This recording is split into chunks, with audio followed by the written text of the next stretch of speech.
Irmãos queridos, nós vamos abrir então a palavra de Deus, o Evangelho de Cristo, conforme o registro de João, capítulo 4. João, capítulo 4.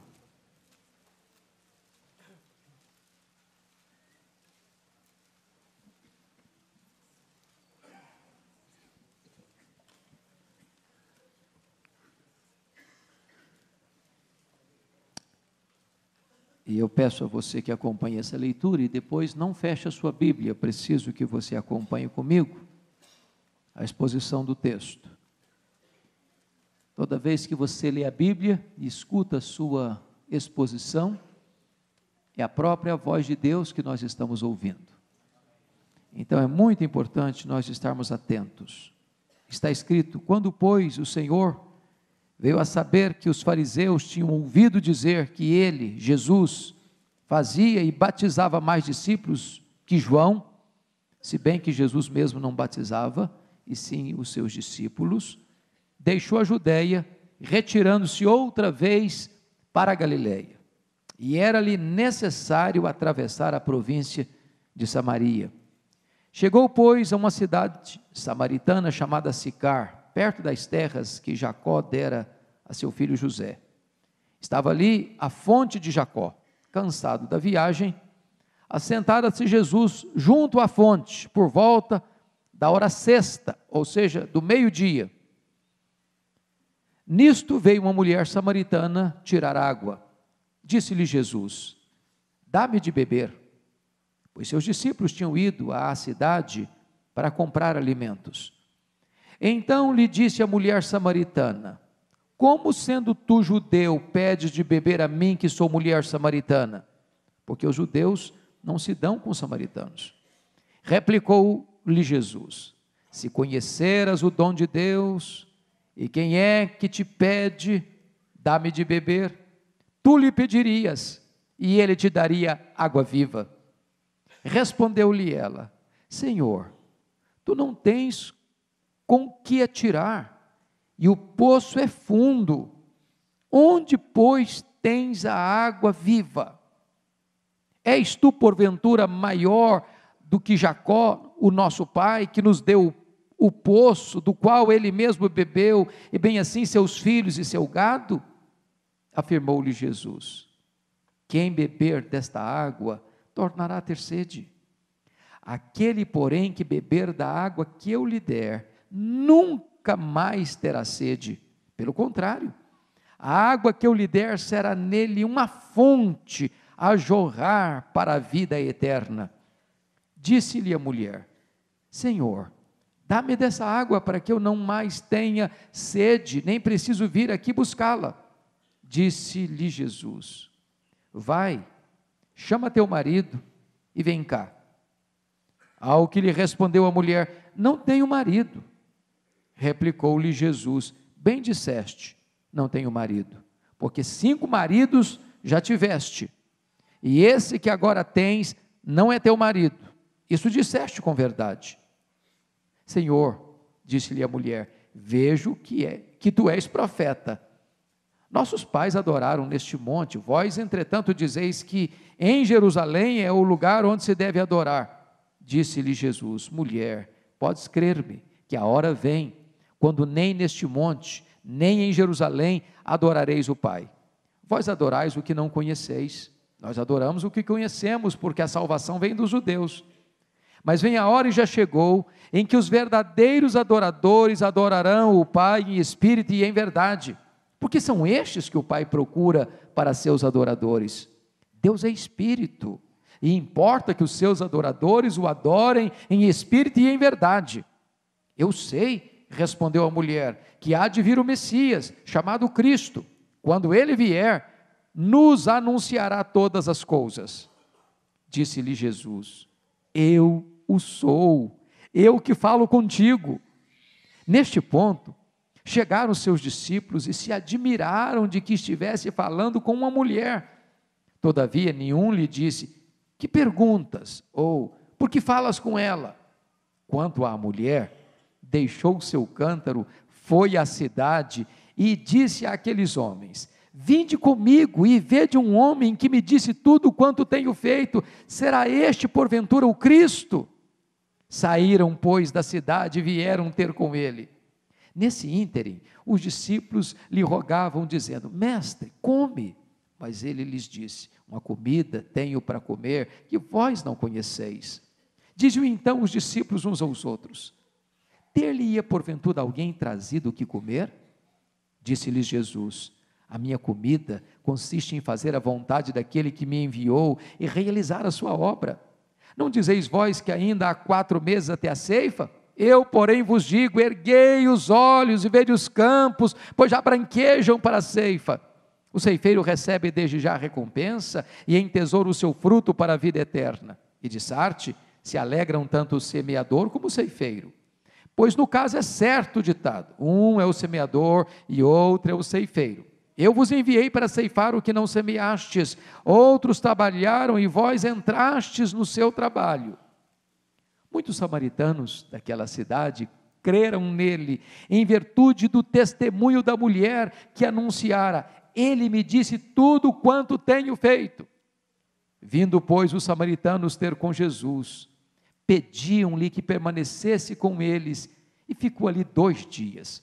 Muitos outros creram nele por causa da sua palavra, e diziam à mulher: já agora não é pelo que disseste que nós cremos, mas porque nós mesmos temos ouvido e sabemos que este é verdadeiramente o Salvador do mundo. Aleluia, amém. Irmãos queridos, eu quero conversar com vocês sobre o método evangelístico de Jesus, sobre as estratégias de Jesus para salvar uma vida.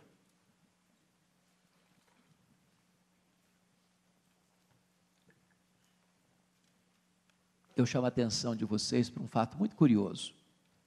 Capítulo 3 e o capítulo 4 de João trazem para nós o contato de Jesus com 2 pessoas bem diferentes. No capítulo 3, Jesus está conversando com Nicodemos. No capítulo 4, com a mulher samaritana. Nicodemos é homem. Nicodemos é judeu. Nicodemos é fariseu. Nicodemos é mestre. Nicodemos é mestre e mais, membro do sinédrio. Ela, mulher samaritana, inculta, vivendo uma vida imoral. Ambos, entretanto, precisavam de Jesus. O contraste entre Nicodemos e essa mulher chega a ser gritante. Entretanto, Jesus atende a ambos, se importa com ambos, porque para Jesus o rico não tem mais valor do que o pobre, o doutor não tem mais valor do que o analfabeto, o homem não tem mais valor do que a mulher, o religioso não tem mais valor do que aquele que está mergulhado no sincretismo. É curioso que João nos informa no capítulo 4 que estava havendo uma espécie de discussão entre os discípulos, quem batizava mais, Jesus ou João Batista? E essa disputa de performance, de resultado, de estatística de ministério, estava, de certa forma, crescendo o orgulho de algumas pessoas. E Jesus, propositadamente, foge desse debate e sai da Judéia exatamente para não entrar nesse mérito de disputa, quem batiza mais. Mas é interessante que o verso 4 vai nos mostrar que a agenda de Jesus é estabelecida no céu, porque é magnífico você notar o seguinte: e era-lhe necessário atravessar a província de Samaria. Você pode repetir essa frase comigo? É necessário. algumas coisas são necessárias. Porque para sair da Judéia para a Galileia, do sul para o norte, haviam 3 caminhos. O mais curto deles era esse, pelo meio do interior, passando por Samaria. Mas esse era o caminho menos frequentado. Porque sair da Galileia, da Judéia e ir para a Galileia, lá no norte, passando por Samaria, era passar, hoje, pela faixa de Gaza. Era passar por uma zona de conflito. Era passar por um território de hostilidade. E todo peregrino não certamente escolhia esse caminho, fugia dele. Mas está escrito que era necessário Jesus passar por Samaria. Necessário por quê? Porque havia uma agenda estabelecida no céu, com uma mulher rejeitada da sociedade, uma mulher que não tinha nem o privilégio de ir ao poço junto com as outras mulheres, num horário favorável a frequentar um poço que tinha 30 metros de profundidade. Ela ia num horário que ninguém frequentava o poço, solitária, porque era proscrita da sociedade. E Jesus faz essa viagem por uma zona de conflito por causa desta mulher. Sabe o que eu acho interessante? É que Jesus não começa acusando essa mulher. O método evangelístico de Jesus não permite que Jesus censure essa mulher, que ele fale qualquer palavra que machuque a sensibilidade dessa mulher. Ele começa onde ela está e apresenta a ela todos os passos do evangelho. E eu gostaria de chamar a sua atenção que para apresentar o evangelho a esta mulher, Jesus vai rompendo as barreiras, Jesus vai quebrando as fronteiras do preconceito, Jesus vai pavimentando o caminho na direção do coração desta mulher, ensinando para nós, de maneira prática, como nós deveríamos entender a metodologia do evangelismo pessoal. Primeira coisa que eu chamo a sua atenção é que Jesus quebra o preconceito cultural. Se não, vejamos. Essa mulher morava numa cidade chamada Sicar. Ficava na província de Samaria. A palavra Sicar literalmente significa a cidade dos bêbados, dos borrachos. Para você ter uma ideia, Jesus, para quebrar o preconceito, manda os discípulos irem comprar comida na cidade dos bêbados de uma província samaritana, porque os judeus achavam que um samaritano não tinha o direito de comer pão com um judeu. O judeu achava que nenhum judeu sério podia beber água no mesmo copo, no mesmo vaso, no mesmo jarro que um samaritano. Pois Jesus rompe esse preconceito cultural e diz: vocês vão lá na cidade dos bêbados e comprem comida, porque eu estou aqui quebrando uma barreira cultural para alcançar o coração desse povo. Segundo lugar, preste atenção nisso. Naquela época, um rabino não podia conversar com a mulher em público, nem mesmo a sua mulher, nem mesmo a sua filha. Em público não. Pois Jesus não só conversa com essa mulher em público, mas conversa com ela sozinho. O negócio era tão escandaloso, irmãos, tão escandaloso, que quando os discípulos retornam com a comida de Sicar, eles ficaram admirados. A palavra admirados aí é chocados, escandalizados. Como assim? Jesus está conversando com essa mulher. Será que Jesus não tem zelo para a reputação dela, não? Será que Jesus não tem preocupação com a imagem dele, não? Será que Jesus não se cuida, não? Jesus está aqui quebrando essa barreira, porque para ele, vida é mais importante que protocolo, a salvação de uma alma é mais importante do que todas as barreiras que nós construímos para nos separar uns dos outros. Terceiro, essa mulher tinha uma vida moral reprovada pela lei. Ela já tinha passado por 5 casamentos, e agora estava morando com um amante, que não era marido dela. Essa mulher era uma mulher tão proscrita que nem as outras mulheres samaritanas andavam com ela. Pois Jesus conversa com ela em público, sozinho com ela, não preocupado com a sua reputação. A preocupação dele é salvar a vida dessa mulher. Muitas vezes, meus irmãos, nós nos afastamos das pessoas por preconceito e deixamos de ser instrumentos de Deus para a libertação, para a salvação das pessoas, porque nós somos os primeiros a levantar muros de separação. Segundo lugar, Jesus, para alcançar essa mulher, não apenas quebra a fronteira do preconceito cultural, mas também quebra a muralha do preconceito racial. Talvez você pergunte, mas como é que surgiu esse povo samaritano?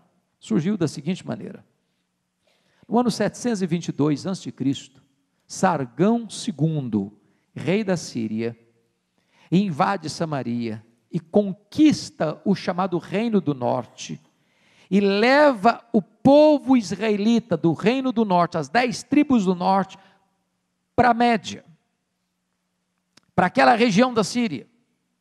É claro que quando você leva um povo, você não leva literalmente todos, alguns ficam.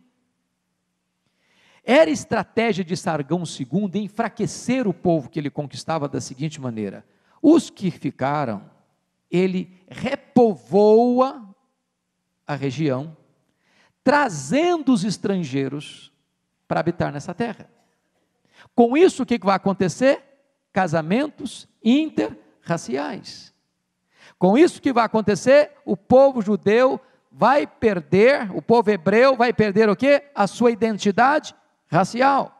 Mas não era apenas uma questão de mistura de raças, isso ia desembocar também num sincretismo religioso, numa mistura de crenças. Pois bem, isso foi em 722. Em 586, o reino do sul, o reino de Judá, também foi levado escravo, foi levado cativo pela Babilônia agora. Em 516, 70 anos depois, o reino do sul, o reino de Judá, retorna à sua terra, mas o reino do norte, que foi levado em 722, nunca mais retorna. Nunca mais retorna. Foram aculturados entre os outros povos. Mas aquele povo que ficou do reino do norte, misturando-se com outros povos que vieram repovoar ou povoar aquela região, gerou um povo misto, chamado povo samaritano. Pois bem, em 516, quando o povo retornou, e retornou com o propósito de reconstruir o templo, os samaritanos se ofereceram para ajudar os judeus que retornaram da Babilônia para construir o templo. Os judeus não aceitaram. E não aceitaram por problema racial, não aceitaram por problema religioso. Por quê? Porque esse restante de povo que ficou em Israel, que se misturou com os outros povos, passou a ter uma fé sincrética, misturada. Por exemplo, eles não aceitavam todo o Velho Testamento, só aceitavam o Pentateuco. Eles foram adotando determinadas crenças estranhas à fé de Israel, uma fé misturada, uma fé paganizada, uma fé cheia de laivos, de sinais, de coisas que não emanavam mais da palavra de Deus. E o que acontece? Você que lê o livro de Neemias sabe disso. A fúria dos samaritanos em não terem sido acolhidos pelos judeus que retornaram do cativeiro e ficaram revoltados. O que fizeram? Construíram um templo rival ao templo de Jerusalém no Monte Gerizim. Só que vocês conhecem a história, e depois vem Alexandre, conquista o reino Medo-Persa, e depois Alexandre morre, e esse reino de Israel é dividido entre 4 grandes generais, e ora ficou sob o poder dos Ptolomeus, ora sob o poder dos Seleucidas, e vocês bem sabem como foi a guerra dos Macabeus. E houve um cidadão chamado João Hircano, em 129 a.C., que com fúria dos samaritanos foi lá e destruiu o templo samaritano no Monte Gerizim, abrindo ainda mais a ferida. Portanto, quando Jesus Cristo vem, esse ódio entre samaritano e judeu já tem mais de 400 anos. Esse ódio era tal, irmãos, que um judeu dizia que o samaritano não passava de combustível do fogo do inferno. Se um judeu casasse com a samaritana, a família judia celebrava o funeral desse filho, dessa filha. Agora notem vocês, que quando Jesus começa a conversar com essa mulher, qual foi a reação dela? Como tu me pedes de beber, sendo eu uma mulher samaritana e tu um judeu? Em outras palavras, não sabe que nós não nos relacionamos, não sabe que nós somos inimigos, não sabe que nós não temos contato, não sabe que nós não temos acordo político, não sabe que nós não temos consistência e convivência religiosa, não sabe que é judeu para lá e samaritano para cá?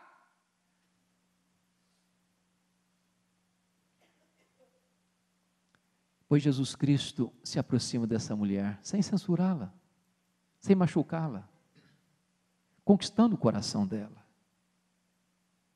Oh, meus irmãos, como nós precisamos aprender metodologicamente com Jesus a evangelização.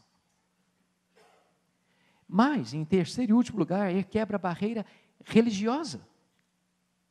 Porque a mulher depois levanta uma pergunta teológica para Jesus. Bom, nós dizemos que é no Monte Gerizim que se adora. Vocês, judeus, dizem que é em Jerusalém que adora. E aí, como é que é o negócio? Qual está certo?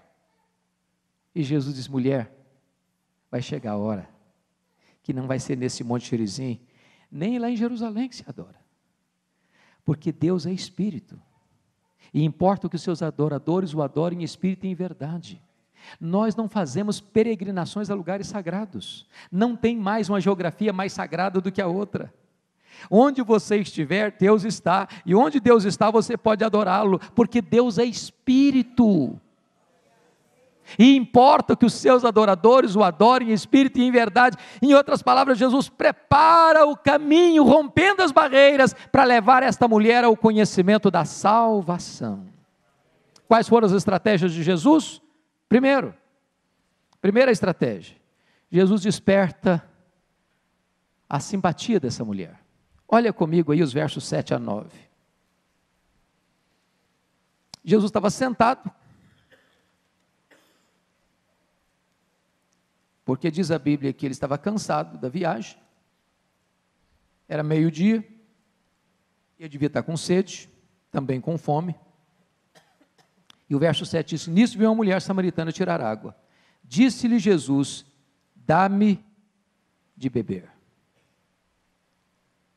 Preste atenção que Jesus pede um favor.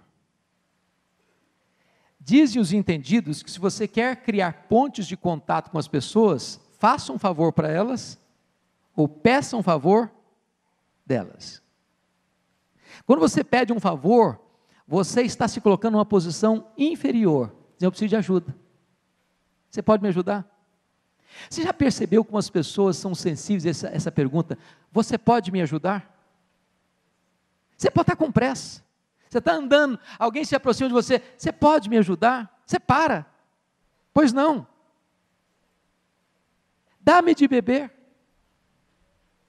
Jesus mostra para essa mulher, e veja você que essa mulher, homem nenhum abordaria em público, talvez, nas regiões sombrias do anonimato, muitos homens abordavam essa mulher, mas à luz do sol, ao pleno meio-dia, às claras, durante o dia, jamais ela tinha encontrado alguém, um homem que se dirigisse a ela, e pedisse alguma coisa para ela, um favor para ela, dá-me de beber.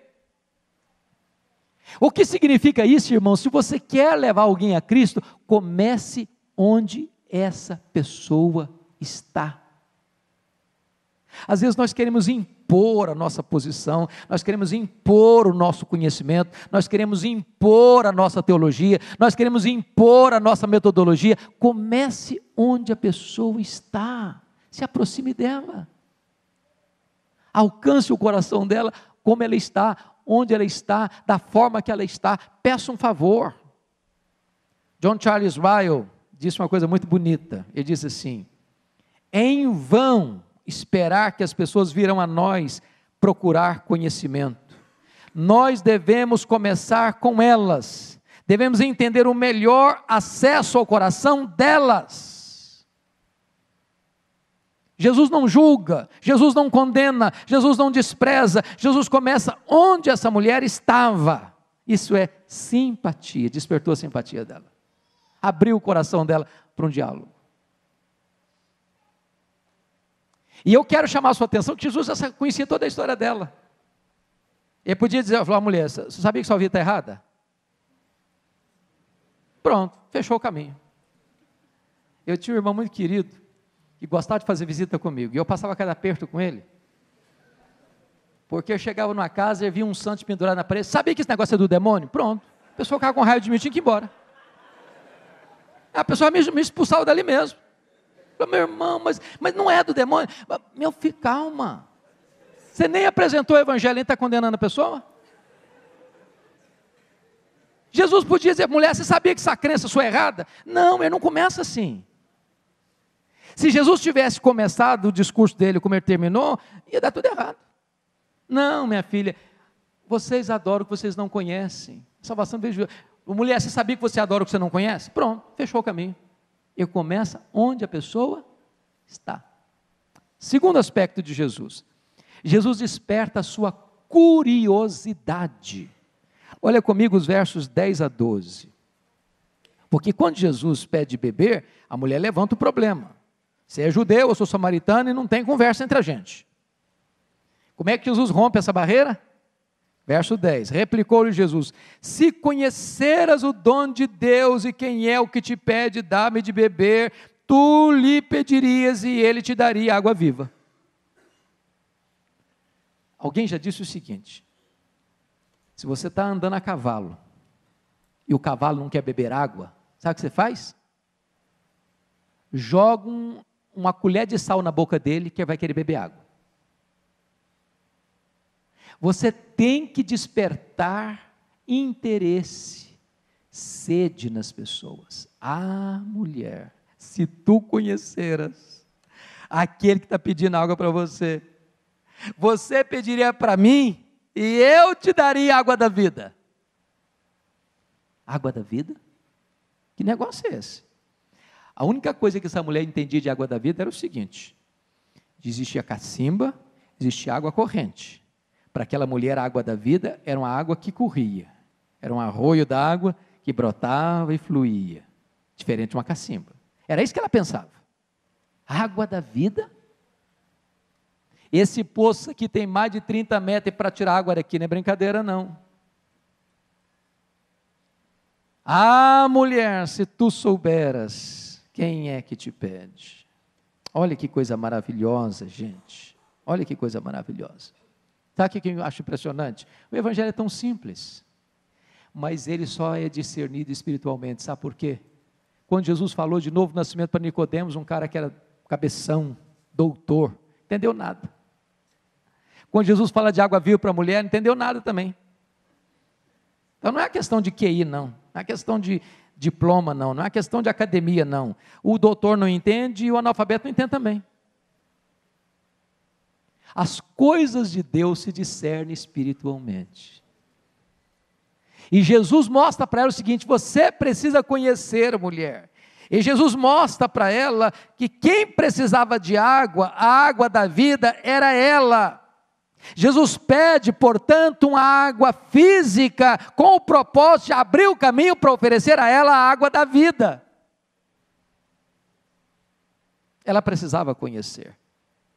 Ela precisava conhecer o dom de Deus. Então, por favor, quando você for apresentar o Evangelho, não comece com as negativas do Evangelho, não. Comece com a proposta do Evangelho. Você sabia que se você for crente, você vai perder o emprego, se sua família vai te rejeitar, e você vai ser odiado de todo mundo. Fala, o que é isso? Então eu não quero esse negócio não, o que é isso? É isso que você está me oferecendo? Estou fora. Fala do dom de Deus, fala da graça, fala do perdão, fala da salvação, fala da vida eterna, fala da água viva, fala da paz, fala da alegria, da salvação, fala da vida nova que Jesus oferece. Ah, mulher, se tu conheceras o dom de Deus, joga sal na boca da pessoa. Jesus está nos ensinando, irmãos. Terceiro lugar, Jesus desperta o senso de sua necessidade. Olha os versos 13 a 15 comigo. Afirmou-lhe Jesus: quem beber desta água tornará a ter sede.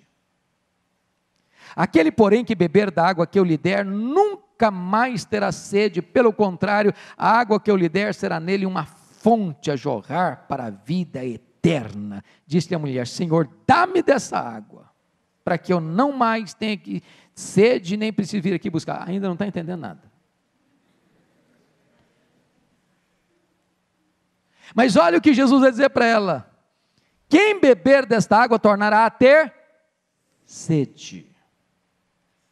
Ô, gente, toda a água que o mundo tem para oferecer não mata a sua sede.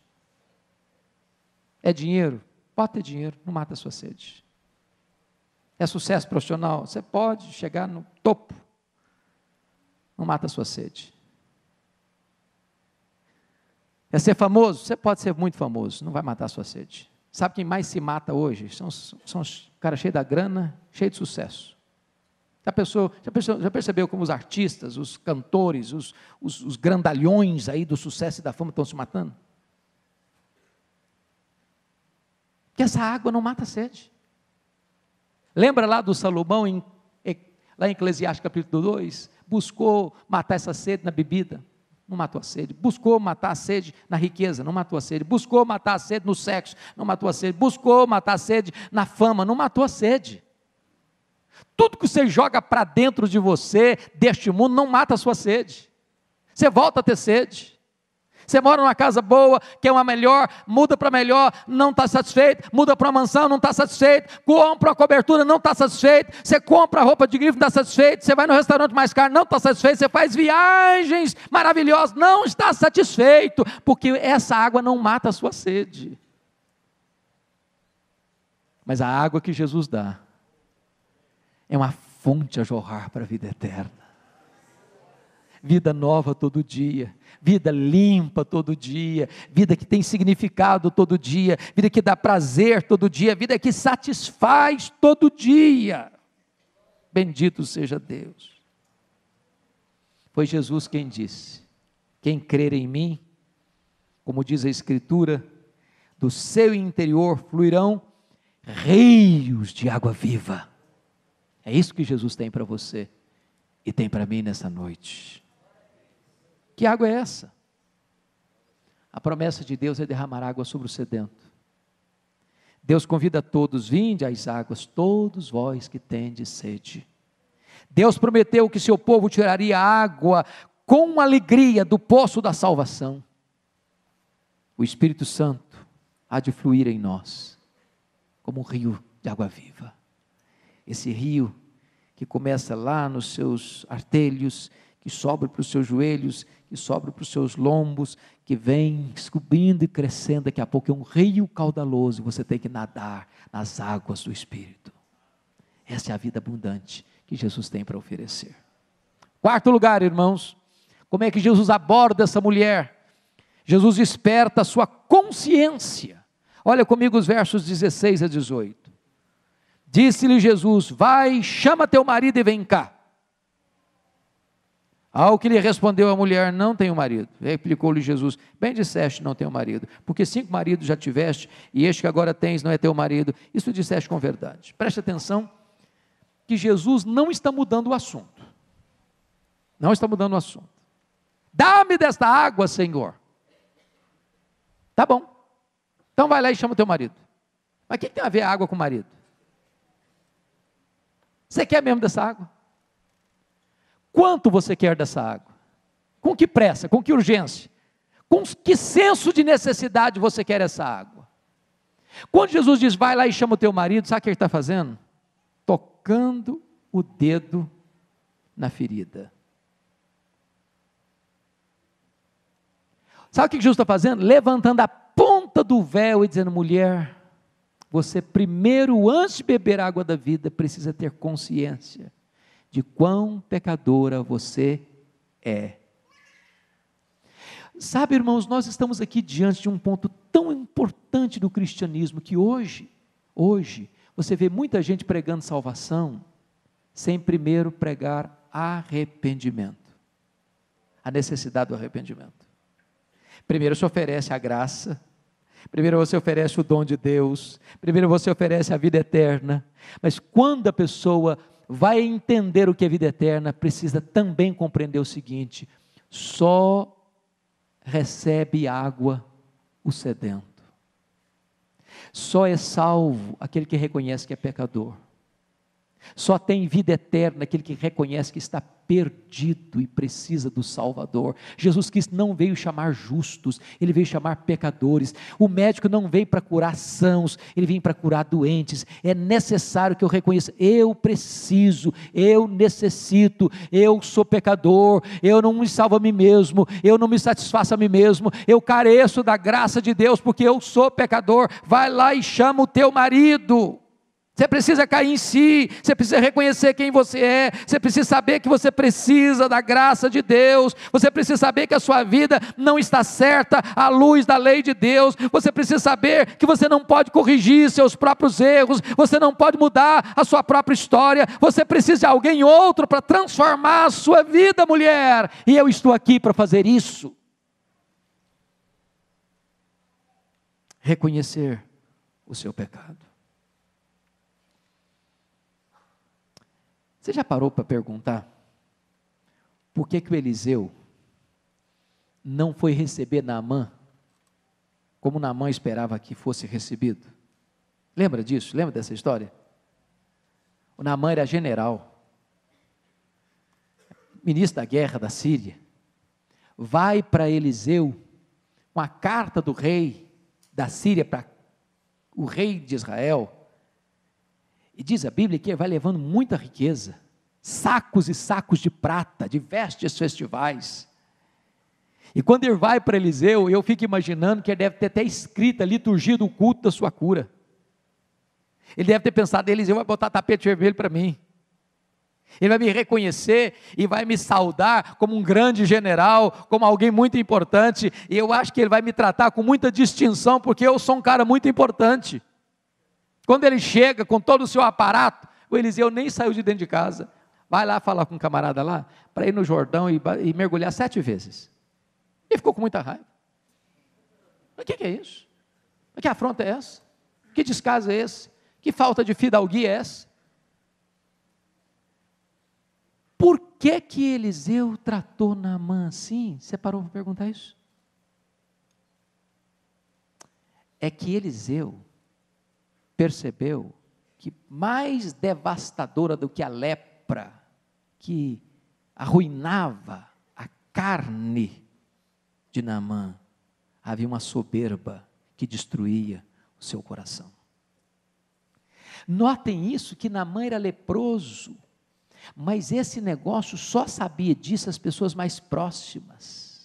Isso não era público, porque se fosse público, ele não podia ser general. Se fosse público, ele não podia morar com a família dele. Se fosse público, ele não podia ter ninguém na casa dele. Se fosse público, ele não podia comandar um exército. Se fosse público, por mais importante que fosse a posição dele, ele tinha que ir para o leprosário. Como é que ele fazia? Ele escondia a lepra dele por baixo da sua armadura. Aí Eliseu está dizendo o seguinte: olha, Naamã, enquanto você não tirar a máscara, enquanto você não entender que você precisa saber que você é leproso, e todo mundo precisa saber que você é leproso, que você é doente, que você é necessitado, que você é carente, enquanto você não tirar essa máscara, enquanto você não tirar essa armadura, enquanto você não cair em si, enquanto você não reconhecer o seu problema, você não pode ser curado. Vai lá e chama o teu marido, cai em si primeiro. Reconheça que você precisa primeiro, então a graça de Deus é oferecida a você. Quinto lugar, Jesus desperta o seu sentimento religioso, versos 19 a 24. Senhor, disse-lhe a mulher: vejo que tu és profeta. É verdade, Jesus discerniu a vida dela. Aí ela parte para uma pergunta teológica. Nossos pais adoraram neste monte, vós entretanto dizeis que Jerusalém, lugar onde se deve adorar. Você percebe que Jesus não mudou de assunto, mas ela mudou. Sabe por quê? É mais fácil a gente discutir teologia do que confrontar o nosso próprio pecado. É uma delícia discutir teologia, não? Qual é a sua posição? Qual é a sua? Qual é a minha? E aí, ele começa a lutar. Não, essa aqui é melhor, não, aquela ali é melhor. Não, eu sou calvinista, não, eu sou arminiano, não, mas eu sou assim, mas você é assado. E aí a gente começa a discutir. E é uma delícia, a gente se divide. Um para cá, outro para lá. Daqui a pouquinho a gente começa a brigar.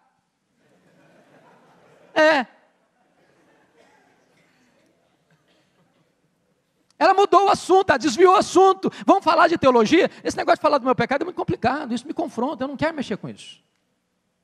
Eu vejo que tu és profeta, está sabendo demais da minha vida, vamos mudar o assunto. Aí Jesus volta de novo, não, minha filha, o negócio é o seguinte, a questão não é onde adorar, a questão é como adorar. Não é aqui, não é lá, é como, em espírito e em verdade. Aí a mulher, de uma forma muito interessante, diz o seguinte, é verdade, nós cremos num profeta, porque o Pentateuco fala de um profeta semelhante a Moisés, nós cremos num profeta, e esse profeta é o Messias, e quando esse Messias chegar, ele vai nos esclarecer todos esses detalhes aí. Aí Jesus olhou para ele e disse, eu sou esse Messias. Eu que estou falando contigo sou esse Messias. Agora pense comigo que se Jesus tivesse chegado para aquela mulher, em vez de dá-me de beber, ele falou, eu sou o Messias. É mesmo, muito prazer.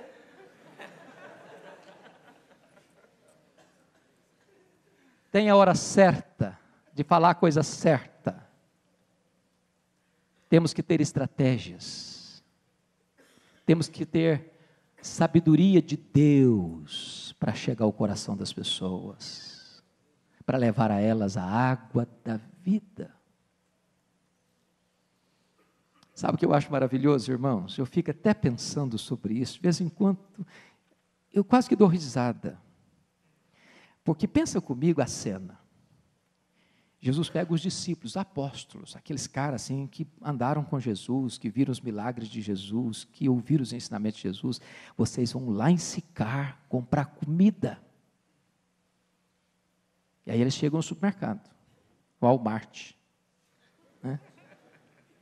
Estão andando lá no meio dos negócios, valendo preço. Esse aqui está caro, esse aqui está barato, esse aqui está bom, esse aqui não está. Esse aqui está fresquinho, essa fruta aqui está boa, esse aqui não está não. Talvez o máximo que eles falaram, shalom. Um pouco constrangimento, que eram os samaritanos. Foram fazer o quê? Comprar comida. Encontraram lá o dono da mercearia, pagaram a conta, voltaram com sacolas de comida e mais nada. Não falaram do Messias, não testemunharam. Quando retornar com a mão cheia de sacola de comida, sem falar nada da graça lá em Sicar, ainda ficaram chocados com Jesus, escandalizados porque ele estava falando com a mulher. Ainda queriam desviar Jesus assim, come senhor, aí nós compramos comida, o senhor mandou comprar comida, está aí, ó. Não, eu tenho outra comida, é fazer a vontade do meu Pai. Enquanto isso, a mulher que ouviu da água da vida, sabe o que ela faz? Ela larga o cântaro, larga para trás o canto, corre lá na cidade de Sicar. Ela não tinha certamente condições de falar nem para a vizinha da frente, que todo mundo fechava a janela para não conversar com ela. Ela ia para o poço sozinha, meio-dia, porque ninguém queria fazer companhia a ela. Essa mulher agora não quer nem saber se ninguém gosta dela, se ninguém quer escutar ela, se tinha preconceito com ela. Ela chega lá e abre o bico e diz, eu encontrei um homem que falou tudo a meu respeito, porventura não é ele o Messias? Quem tem um encontro com Jesus tem pressa para falar desse Jesus. Quem conhece a graça de Deus não pode reter esta gloriosa verdade para si mesmo. Irmão amado, se você encontrou o Messias, você não pode guardar essa mensagem só para você. Você tem que falar no supermercado, você tem que falar na farmácia, você tem que falar no hospital, você tem que falar na faculdade, você tem que falar no seminário, você tem que falar na sua casa, você tem que falar na casa dos seus vizinhos, você tem que falar na casa dos seus parentes, você tem que falar no ônibus, você tem que falar no metrô, você tem que falar no táxi, você tem que falar no avião, você tem que falar que você encontrou o Messias. Lembra o que aconteceu com André? Quando ele encontrou Jesus, ele levou Pedro a Jesus. Eu encontrei, vamos lá, Pedro. Vamos lá, Pedro. Quando João Batista encontrou Jesus, diz: eis o Cordeiro de Deus, que tira o pecado do mundo. Quando Filipe encontrou Jesus, ele falou: encontramos o Messias. Quando a mulher samaritana encontrou o Messias, ela largou o cântaro e foi na cidade e proclamou para a cidade. Sabe o que acontece? Muitos creram nela, outros vieram correndo até onde estava Jesus. Quando os samaritanos estão vindo e os discípulos falando assim: come Jesus, olha aí, come logo, vamos logo. Jesus olhou aquele povo vindo na estrada, vindo. Jesus: levantai os vossos olhos e vede, os campos estão brancos para a ceifa. Oh, irmãos, a cidade de São Paulo, milhões e milhões de pessoas, o campo branco para a ceifa, e precisamos falar do Messias. Encontramos o Messias, achamos o Messias, Ele mudou nossa história, Ele conhece tudo de nós, Ele nos deu água viva para beber, e você precisa conhecer esse Messias. Diz a Bíblia, que a cidade se rende a Cristo, e diz para a mulher: agora não é mais por aquilo que você falou, nós vimos, nós ouvimos, e nós sabemos que este é verdadeiramente o Salvador do mundo. Louvado seja o Senhor. Oh, amados irmãos, que Deus inflame o nosso coração, que Deus encha a nossa alma de paixão e de urgência para dizer: nós achamos o Messias, e Ele fez uma transformação na nossa vida, Ele nos deu água viva para beber. Eu quero orar com você hoje, pedir que Deus nos ajude a erguer os nossos olhos. Quem sabe nós pudéssemos buscar o Senhor, para que Ele inflame a nossa alma, para que Ele enche o nosso coração dessa paixão. O Instituto Moody, numa pesquisa feita, constatou que apenas 5% dos crentes já levaram alguém a Cristo. Tanta gente que achou o Messias e escondeu o Messias. Quem sabe hoje Deus mude essa estatística aqui dentro desse lugar. Quem sabe hoje você possa fazer um propósito, Deus, mas não é um propósito assim para perder de vista não, Senhor. Esta semana, me dá a chance de falar de Jesus para alguém. Deixa eu dizer uma coisa para você, para terminar. Pode tocar o instrumento, filho, não tem problema não. Eu era seminarista em Campinas. Eu vim fazer um curso, Conflitos da Vida, com Larry Coy. Só a gente cabeça branca lembra de Larry Coy. Aqui em São Paulo, na Igreja Batista de Vila Mariana. E o último módulo daquele encontro foi testemunho. Estava cansado. Peguei um ônibus da Cometa, famosa Cometa, para Campinas. Fui no último banco, na última cadeira, reclinei a cadeira e pensei comigo: vou dormir até Campinas. Pensei que não tivesse ninguém para sentar do meu lado, estava feliz da vida que não tinha ninguém. Quando chega uma mulher esbaforida, fumando muito, naquela época podia fumar dentro do ônibus, puxou um cigarro, soltou uma baforada na minha cara. Falei: meu Deus, lá se foi o meu sono. Mas eu tentei dormir assim mesmo, fechei os olhos, tranquei a cara, fiz cara feia para ela. Falei: vou dormir assim mesmo. Eu não sou místico não, mas você sabe aquele negócio assim que incomoda lá dentro? E aí? Vai falar não? Vai ficar calado? Lá pelas tantas eu puxei a cadeira, botei ela em pezinha, comecei a conversar com a mulher. Com 5 minutos de conversa, a mulher estava em prantos. Ela me disse: a minha filha quis me matar essa semana. Eu pensei em suicídio essa semana. A minha vida está um inferno. Eu não sei mais o que eu faço da minha vida. Falei: meu Deus. E eu comecei a falar de Jesus para ela. Eu estava tão empolgado, mas tão empolgado, que quando a mulher chegou, ela teve que parar uma estação antes da rodoviária, eu nem endereço dela peguei. Na semana seguinte, um cenarista me procurou. Disse: Hernandes, tem uma mulher lá na nossa igreja, que disse que encontrou um seminarista, que falou de Jesus para ela. E essa mulher se converteu. E ela está na nossa igreja. E a filha adolescente dela se converteu. E ela quer te encontrar. Ela não sabe nem direito, mas pelo jeito que ela falou, é você.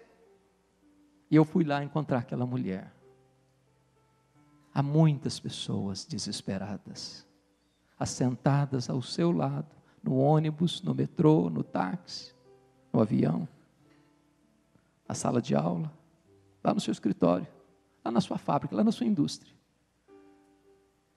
Nós achamos o Messias. Nós precisamos falar que nós achamos o Messias. E Ele tem água viva. E Ele pode resolver o que nada neste mundo pode resolver. Ele pode dar para essas pessoas a vida eterna. E essas pessoas podem encontrar também o Salvador do mundo. Você quer fazer isso? Deus, eu quero, me ajuda esta semana a falar de Jesus para alguém. Se você quer fazer isso, colocar sua vida nas mãos de Jesus, aí onde você está, fique em pé, eu quero orar por você.